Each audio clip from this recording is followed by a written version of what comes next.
लेटकर मरे हुए ज़ॉम्बी को अपने ऊपर डाल देते हैं ताकि चलते हुए ज़ॉम्बीज़ इन पर ध्यान न दे। और वैसा ही होता है। ज़ॉम्बीज़ इन्हें पार कर करके निकल रहे होते हैं। एंड्रिया तो एक कैरवन के अंदर छुप जाती है। कैरवन के ऊपर होता है डेल। अचानक ही एक ज़ॉम्बी कैरवन के अंदर घुस जाता है। एंड्रिया तो घबराकर बाथरूम में छुप जाती है, लेकिन ज़ॉम्बी उसे पकड़ने की पूरी कोशिश करता है। वो चिल्ला भी नहीं सकती क्योंकि फिर बाहर चलते हुए सारे ज़ॉम्बीज़ कैरवन के अंदर घुस जाएंगे। लेकिन खुशकिस्मती से ऊपर बैठा डेल कैरवन का टॉप खोलकर एंड्रिया को एक स्क्रू ड्राइवर पकड़ा देता है, जिससे वो उस ज़ॉम्बी का खात्मा कर देती है। लेकिन अब प्रॉब्लम यह होती है कि दो ज़ॉम्बीज़ सोफी को देख लेते हैं। उनसे बचने के लिए सोफी पास के जंगल के अंदर भागती है, लेकिन ज़ॉम्बीज़ उसका पीछा करते ही रहते हैं। अब ये देखकर रिक भी उनके पीछे भागता है और इससे पहले कि सोफी उनके हाथ लगे, रिक उसे फाइनली बचा लेता है। सोफी कहती है कि अपना गन निकालकर उन्हें शूट कर दीजिए जल्दी। पर रिक कहता है कि शूट करेंगे तो तुम्हें याद नहीं है क्या? आवाज आएगी और बाकी ज़ॉम्बीज़ भी इसी तरफ आ जाएंगे, इसलिए हम नहीं शूट कर सकते। तुम यहीं पर सेफ रहो, मैं उन ज़ॉम्बीज़ को देख लूंगा। कहकर रिक उन ज़ॉम्बीज़ को अपनी तरफ आकर्षित करते हुए उन्हें दूसरी दिशा में लेकर जाता है। फिर बिना किसी आवाज के उन ज़ॉम्बीज़ का खात्मा करके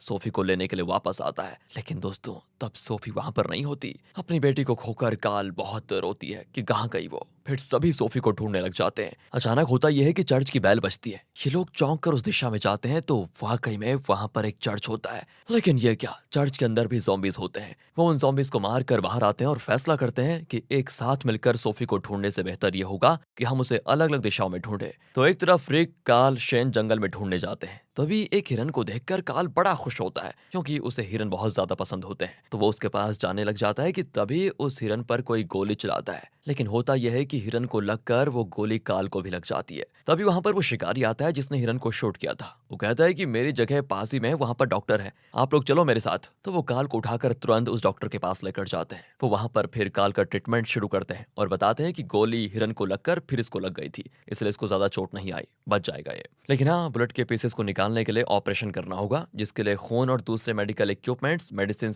इन सब की जरूरत पड़ेगी। उसके बगैर तो ऑपरेशन होना बहुत ही मुश्किल है और अगर करेंगे तो काल की जान खतरे में पड़ सकती है। और तब शिकारी कहता है कि देखिए, मैं शहर जाकर मेडिकल से सब कुछ लेकर आ जाऊंगा। शेन भी उसके साथ जाता है। दोस्तों, अब ये दोनों शहर जाने वाले हैं जो अब ज़ॉम्बीज़ से भरा पड़ा है। बताओ कैसे करेंगे? इसी बीच रिक काल को अपना खून देता है। वो बड़ी परेशानी में भी होता है कि अब वो लॉरी को कैसे बताएगा कि काल इस हालत में है। तब डॉक्टर की बेटी, जिसका नाम मैगी है, वो कहती है कि मैं आपकी वाइफ को इन्फॉर्म कर दूंगी, आप चिंता मत कीजिएगा, आप बस जगह बताइए। फिर वो उस जगह पर जाकर लॉरी को बताती है कि अरे, आपका बेटा घायल है, जल्दी चलिए, रिक ने मुझे यहाँ पर भेजा है। पर डैरल लॉरी को जाने से रोक देता है कि नहीं नहीं, हम इस औरत को जानते तक नहीं है, इसके साथ तुम मत जाओ, कहीं कुछ गड़बड़ हो गई तो। पर लॉरी उसकी बात नहीं सुनती क्योंकि उसे अपने बेटे की बड़ी फिक्र होती है। वो तुरंत मैगी के साथ चल देती है। फिर डैरल और बाकी लोग हाईवे पर पहुंचते हैं। टी डॉग बहुत घायल हो चुका था और उसका खून रुकने का नाम ही नहीं लेता। तब डैरल उसको नशीला पदार्थ देता है कि देखो, इससे तुम्हारा दर्द तो एटलीस्ट कम हो जाएगा। टी डॉग भी उसको ले लेता है। इतने में यहाँ मैगी लॉरी को लेकर अपने घर पर आ जाती है। अपने बेटे की हालत देखकर लॉरी बहुत ज्यादा रोती है कि बेटा, ये तुम्हें क्या हो गया? पर बहुत देर बाद भी शेन और शिकारी नहीं लौटते। अगर वो मेडिसिन और इक्विपमेंट्स नहीं लेकर आए तो काल को बचाना नामुमकिन हो जाएगा। रिक भी शहर जाने की सोचता है, लेकिन काल को खून देने की वजह से वो थोड़ा कमजोर हो गया था और इस हालत में वो जा नहीं सकता। तो अब लॉरी कहती है कि मैं जाऊंगी, पर रिक उसे विश्वास दिलाता है कि अरे, हम कुछ देर और वेट करेंगे, शेन और शिकारी जरूर वापस आ जाएंगे।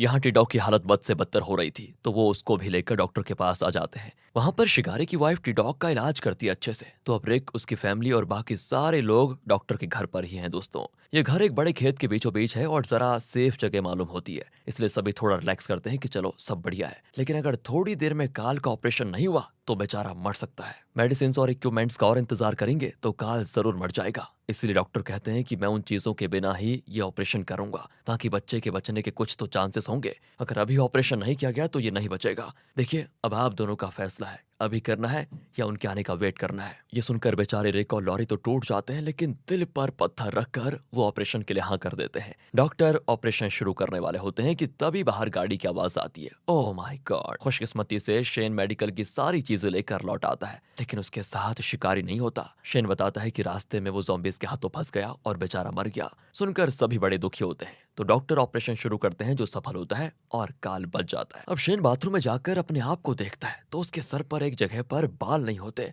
लगता है किसी ने बालों का एक गुच्छा पकड़कर खींच निकाला था। और यहाँ फ्लैशबैक में दिखाते हैं कि असल में शिकारी और शेन जहाँ मेडिसिन लेने के लिए गए थे, वो जगह बिल्कुल ज़ॉम्बी से भरी हुई थी, जिन्होंने इन दोनों पर हमला भी किया। उनसे बचकर दोनों भाग रहे थे तो शेन का पैर फिसल गया और उसे चोट आ गई। वो भाग नहीं सकता था और वो ज़ॉम्बीज़ का शिकार ज़रूर बनेगा। इन्हीं हालात में उसने एक फैसला किया और शिकारी को शूट कर दिया। इस वजह से हुआ ये कि सारे ज़ॉम्बीज़ शिकारी पर हमला करने लग गए और इसी बीच शेन किसी तरह वहां से बच निकला था। लेकिन जाते वक्त शिकारी ने शेन के बाल पकड़ लिए थे। शेन खुद को उसकी पकड़ से छुड़ाकर भाग आया और तभी उसके बालों का एक गुच्छा शिकारी के हाथ में चला गया था। शेन सोचता है कि अगर इन लोगों ने ये देख लिया तो मुझ पर शक करेंगे, इसलिए दोस्तों वो अपने सारे बाल ट्रिम कर लेता है। अगले दिन सभी मिलकर शिकारी का अंतिम संस्कार करते हैं। शेन कहता है कि बहुत भला आदमी था यार वो, उसने अपनी जान देकर मेरी जान बचाई थी। हालांकि दोस्तों उसने तो खुद ही शिकारी को ज़ॉम्बीज़ के हवाले कर दिया था। खैर फिलहाल सभी सेफ हैं और अब इन्हें सोफी का पता लगाना होगा कि वो कहाँ गई। उन्हें तो लगता है कि सोफी जहां भी होगी, अगर वो जिंदा है